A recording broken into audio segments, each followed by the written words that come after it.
Moses answered the people, "Do not be afraid. Stand firm and you will see the deliverance the Lord will bring you today. The Egyptians you see today you will never see again.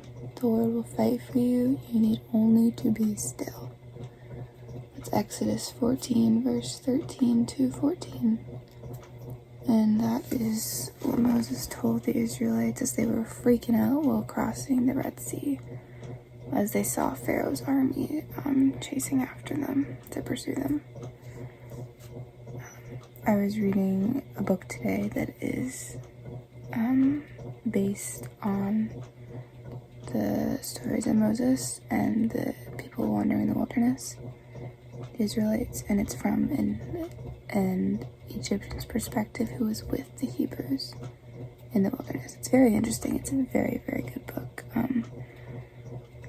And I was reading today in the Bible the story of the crossing of the sea, and it's just very powerful because I never really put into perspective like the fear of doing that, the fear of trusting in God. And like these people from Egypt were known to like preach false gods and like idols, and didn't necessarily know about God.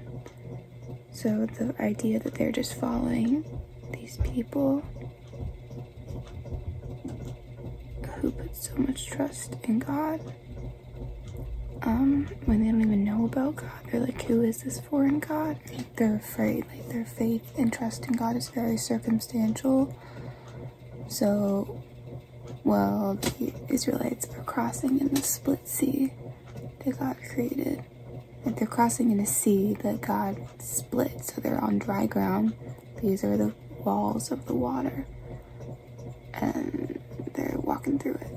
While they're walking through it, Pharaoh and his army is coming to pursue them and kill these traders from Egypt that the Lord led, like the Israelites, he led from Egypt to the wilderness to give the promised land that he promised years ago. So he's using Moses to lead them, and this is Pharaoh's army, and they've been pursuing the Israelites for a while, but they were blocked off by a cloud God provided, so they were, we're going to make it across the sea and then go where Moses is leading God, or God is leading Moses, and, putting their trust in God, still afraid, but like, okay, but they see Pharaoh's army coming, and then holy moly, that's terrifying, holy moly, like, they were literally saying, it says as Pharaoh approached, the Israelites looked up, and there were the Egyptians marching after them. They were terrified and cried out to the Lord. They said to Moses, "Was it because there were no graves in Egypt that you brought us here to the desert to die? What have you done to us by bringing us out of Egypt? Didn't we say to you in Egypt, 'Leave us alone, let us serve the Egyptians'? It would have been better for us to serve the Egyptians than to die in the desert." And then again, Moses answered the people, "Do not be afraid. Stand firm, and you will see the deliverance the Lord will bring you today. The Egyptians you see today, which is Pharaoh's army, you will never see again. The Lord will fight for you. You need only to be still."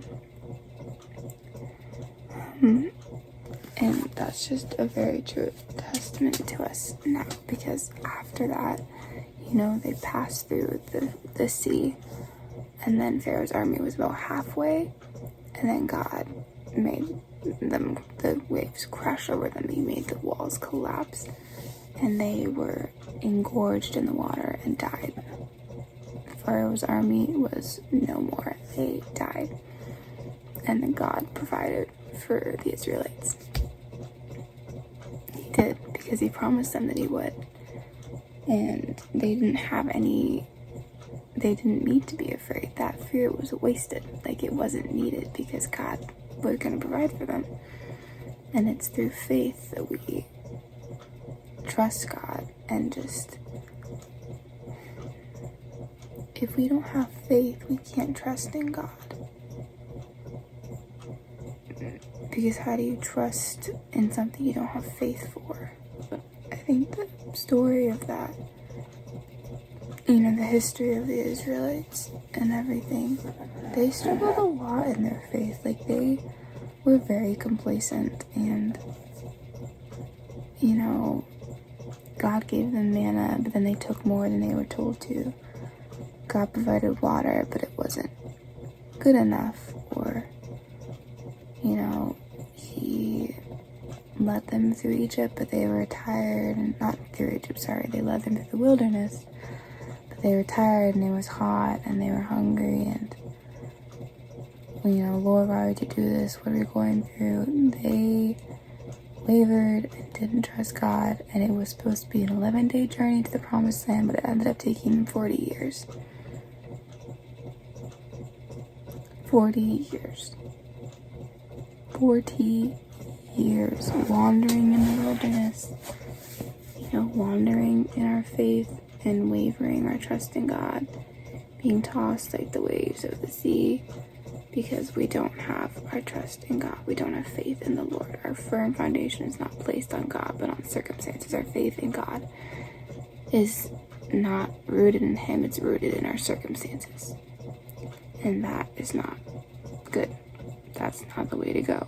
As a Christian, as a believer in God, it's not the way to go by any means, and it will not help you. It is not substantial. It will not last. You will not be happy. Because we live in a sinful world. Like, things are going to happen, bad things are going to happen, but it's through God and trusting in Him, remaining in Him, that He will provide and take us out of the situation in His timing. The bottom line is God provided for them, and He doesn't let up on His promises. He is incredible, and He loves you, and we need only to be still and trust in Him. Truly, we don't have to worry. Just simply trust in God. He will do the rest. He's got you. He's got your back. He loves you. He's for you and not against you. And He will provide for you. Just trust Him. Have faith.